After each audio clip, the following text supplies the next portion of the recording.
बच्चों, application of derivatives of clutch के अनुप्रयोग में अब हम स्पर्शरेखा और अभिलंब हम पढ़ रहे हैं। तो अब मैंने अभी पहले वीडियो में आपको स्पर्शरेखा के बारे में बताया। अब मैं आपको अपनी दूसरी वीडियो में अभिलंब के लिए बताने जा रहा हूँ। तो ध्यान से देखेंगे कि यहाँ पर ये हमारी एक्स एक्सिस और वाई एक्सिस है, ठीक है। और मैंने आपको क्या बताया था कि जैसे कि ये हमारा कोई वक्र है और वक्र के किसी भी बिंदु को स्पर्श करके जाने वाली रेखा, किसी एक बिंदु को, वक्र के किसी एक बिंदु को स्पर्श करके जाने वाली रेखा क्या कहलाती है? स्पर्श रेखा कहलाती है। ये हमारा बिंदु P x1, y1 है। ये हमारी टेंजेंट है, यानी कि स्पर्श रेखा है। देख रहे हैं ये क्या है? हमारी स्पर्श रेखा है, स्पर्श रेखा है। और ये हमारे स्पर्श बिंदु हैं। ये बिंदु P जो है वो स्पर्श बिंदु हैं। तो वक्र के किसी एक बिंदु को स्पर्श करके जाने वाली रेखा स्पर्श रेखा कहलाती है। वैसे तो ये सरल रेखा ही है, लेकिन ये इसको स्पर्श रेखा क्यों कह रहे हैं? क्योंकि ये वक्र के एक बिंदु को स्पर्श करके जा रही है, ठीक है। अब ध्यान समझना कि नॉर्मल क्या होता है, अभिलंब क्या होता है। वो इस स्पर्श रेखा पर वह लंब रेखा, इस स्पर्श रेखा पर वह लंब रेखा जो स्पर्श बिंदु से होकर जाती है। इस स्पर्श रेखा पर वह लंब रेखा जो इस स्पर्श रेखा पर क्या होती है? परपेंडिकुलर होती है, ठीक है। That straight line which is perpendicular to the tangent on that point where we have drawn that tangent. तो इट इज कॉल्ड नॉर्मल। इसको हम क्या कहते हैं? नॉर्मल कहते हैं। कि स्पर्श रेखा पर लंब रेखा, देखो स्पर्श रेखा पर लंब रेखा तो ये भी हुई, लेकिन ये सब टेंजेंट, ये सब नॉर्मल नहीं है। ये भी नॉर्मल नहीं है, ये भी नॉर्मल नहीं है। ये नॉर्मल कब होंगी? ये इसको हम नॉर्मल कब करेंगे? कि जिस बिंदु पर स्पर्श रेखा ड्रॉ करी गई है उसी बिंदु से होकर कौन जाए? अभिलंब जाए। तो तब हम उसको क्या कहेंगे? जो लंब रेखा जा रही है वो अभिलंब कहलाएगी, ठीक है। अब आप ध्यान से देखिएगा कि सबसे पहले हम अभिलंब की प्रवणता कैसे निकालेंगे। तो आप ये जानते हैं कक्षा 11 में आपने पढ़ा है कि जब कोई दो रेखाएं यानी कि स्पर्श रेखा और अभिलंब परस्पर लंब होंगे, कक्षा 11 में आपने पढ़ा है, तो दोनों का स्लोप का गुणनफल किसके बराबर होता है? -1 के बराबर होता है। m1 गुणा m2 बराबर -1। तो देखिए, बिकॉज चूंकि स्पर्श रेखा तथा अभिलंब, स्पर्श रेखा तथा अभिलंब परस्पर क्या है? लंब है। स्पर्श रेखा और अभिलंब परस्पर लंब है, इसलिए स्पर्शी की प्रवणता गुणा अभिलंब की प्रवणता, स्पर्शी की प्रवणता गुणा अभिलंब की प्रवणता बराबर, आपको पता है क्या होता है? -1। तो स्पर्शी की प्रवणता को हम स्मॉल m मानते हैं, अभिलंब की प्रवणता कैपिटल M बराबर -1। तो इसलिए कैपिटल M का वैल्यू आ गई -1/m। ये फॉर्मूला आपने कक्षा 11 में पढ़ा था कि जब कोई दो रेखाएं परस्पर लंब होती हैं तो उन दोनों की प्रवणताओं का गुणनफल यानी कि उनका स्लोप जो होता है वो -1 के इक्वल होता है। तो यहाँ पर हमारे पास स्लोप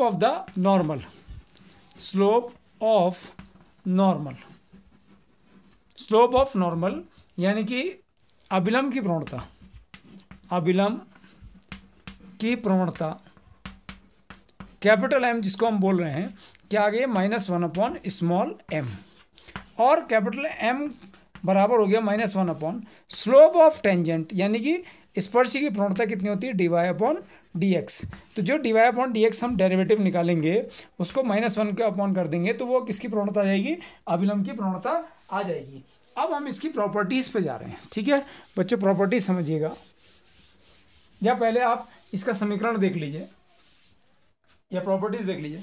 प्रॉपर्टीज देखिए, पहली प्रॉपर्टी क्या है? इफ नॉर्मल का मतलब अभिलंब is parallel to Y axis. पहले मैंने वाई एक्सिस लिया है, क्यों ले रहा हूँ वाई एक्सिस? जरा ध्यान से देखना कि जब अभिलंब जो है वो वाई एक्सिस के पैरेलल है, ठीक है, बहुत ध्यान से देखना।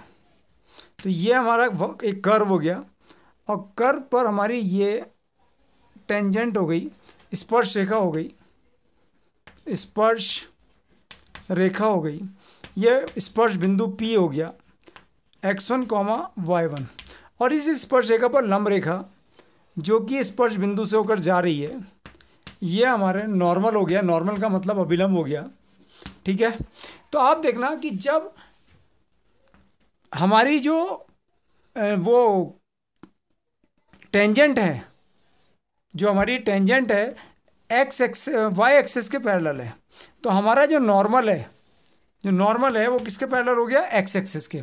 मैंने प्रॉपर्टी 1 में लिखा है if normal is parallel to Y axis, इसको एक्स एक्सिस ही कर लीजिए, ठीक है, क्योंकि नॉर्मल हमारा किसके पैरेलल है, एक्स एक्सिस के पैरेलल है। ध्यान से देखिएगा, बहुत ध्यान से। जब नॉर्मल एक्स एक्सिस के पैरेलल है तो स्पर्श रेखा किसके पैरेलल है, स्पर्श रेखा किसके पैरेलल है, वाई एक्सिस के पैरेलल है। अब अगर हम स्लोप ऑफ द नॉर्मल की बात करें तो नॉर्मल वाई एक्सिस के एक्स एक्सिस के पैरेलल है, तो ये जो नॉर्मल जो है वो एक्स एक्सिस से कितना एंगल बना रहा है, 0 डिग्री बना रहा है, क्योंकि वो इसके पैरेलल हो गया।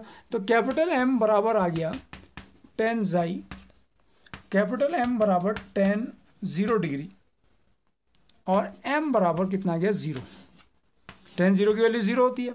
अब थोड़ा सा ध्यान दीजिए, M क्या की वैल्यू क्या आई थी, -1/dy/dx = 0।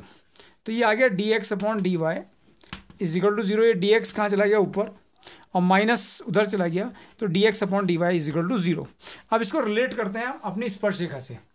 जब नॉर्मल एक्स एक्सिस के पैरेलल है तो स्पर्श रेखा यानी टेंजेंट किस एक्सिस के पैरेलल है, वाई एक्सिस के पैरेलल है।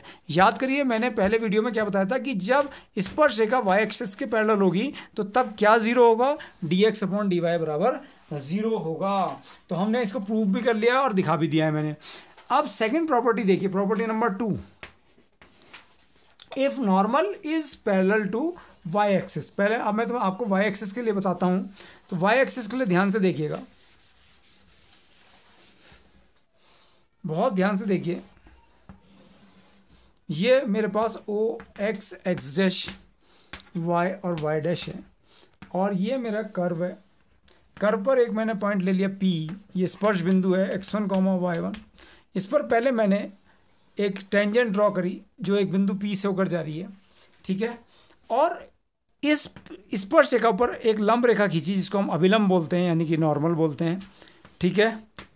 तो ये हमारी नॉर्मल हो गई, यानी कि अभिलंब हो गया, और ये हमारी स्पर्श रेखा हो गई। अब आप देख रहे हैं कि जब नॉर्मल जो है वो वाई एक्सिस के पैरेलल है, दिख रहा है वाई एक्सिस, ये नॉर्मल और ये वाई एक्सिस के पैरेलल है, तो ये इससे कितने डिग्री एंगल कोण बना रही है, 90 डिग्री।